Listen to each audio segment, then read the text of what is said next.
नमस्कार मित्रांनो, टेक्नो अथर्व या यूट्यूब चॅनलवर आपलं स्वागत। मित्रांनो, जर आपण संजय गांधी निराधार योजना किंवा इतर निराधार योजनेचे लाभार्थी असाल तर ही बातमी आपल्यासाठी अतिशय महत्त्वाची आहे। अनेक लाभार्थ्यांच्या खात्यावर पैसे जमा झालेले आहे, परंतु अनेक असे लाभार्थी आहे की ज्यांच्या खात्यावर अजूनपर्यंत पैसे जमा झालेले नाही। तर पैसे जमा न होण्याचं नेमकं कारण काय आहे आणि ज्यांना अजूनपर्यंत पैसे मिळालेले नाही तर त्यांना हे पैसे कधी मिळणार, तर याची संपूर्ण माहिती या व्हिडिओमध्ये आपण बघणार आहोत। त्यामुळे व्हिडिओ अतिशय महत्त्वाचा आहे, तो पूर्ण बघा, तरच आपल्याला कळेल की आपल्या खात्यावर या योजनेचे पैसे कधी जमा होणार आहे।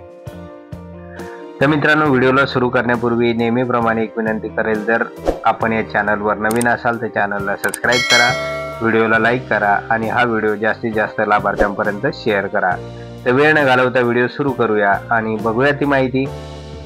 तर मित्रांनो, 18 फेब्रुवारीच्या GR नुसार महाराष्ट्रातील जवळपास सगळ्याच जिल्ह्यामध्ये जानेवारीचे 1500 रुपये लाभार्थ्यांच्या खात्यावर जमा झालेले आहे आणि या संदर्भात महाराष्ट्रातील अनेक जिल्ह्यातील जे काही संजय गांधी निराधार योजना आहे, त्याचबरोबर श्रावणबाळ वृद्ध पेन्शन योजना, तर या योजनांच्या लाभार्थ्यांनी आपल्याला कॉमेंट्स करून कळवलेलं पण आहे की आमच्या खात्यावर या योजनेचे 1500 रुपये जमा झालेले आहेत।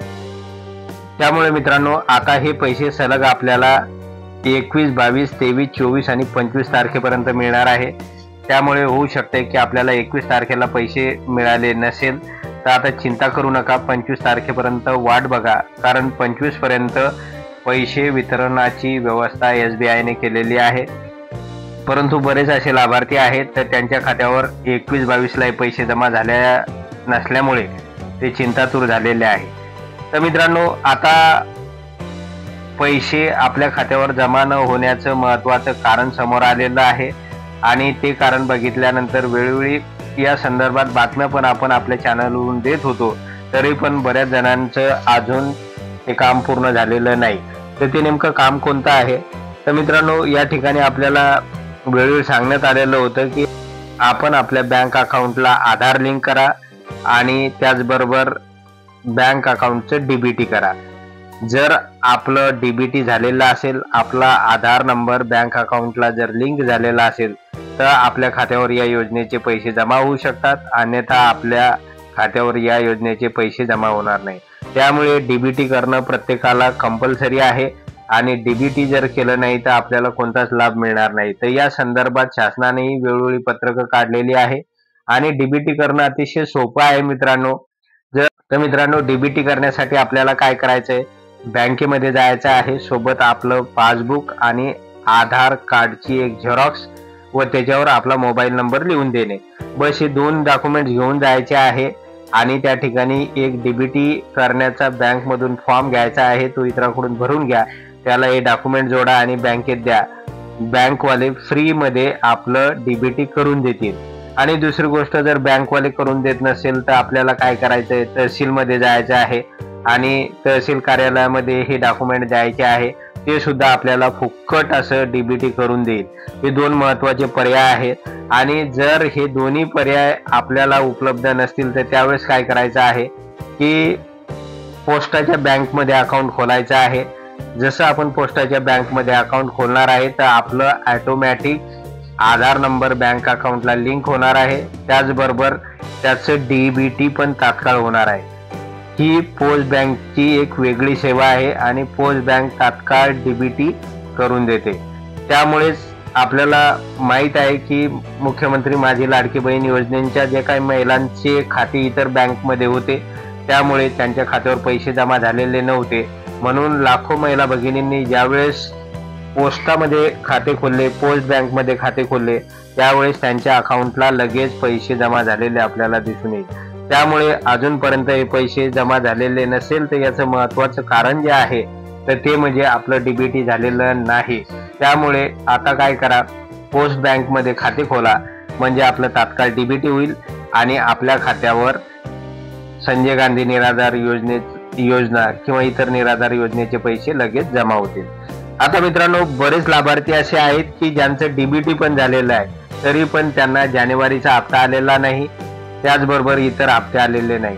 तर मित्रांनो, आता 18 फेब्रुवारीचा जो काही GR आहे तर त्यानुसार असं सांगण्यात आलेलं होतं की डिसेंबर 2024, त्यानंतर जानेवारी 2025, फेब्रुवारी 2025 आणि मार्च 2025, म्हणजे मार्च 2025 पर्यंतचे 3 महिन्याचे 4,500 रुपये लाभार्थ्यांच्या खात्यावर स्टेप बाय स्टेप जमा होणार आहे.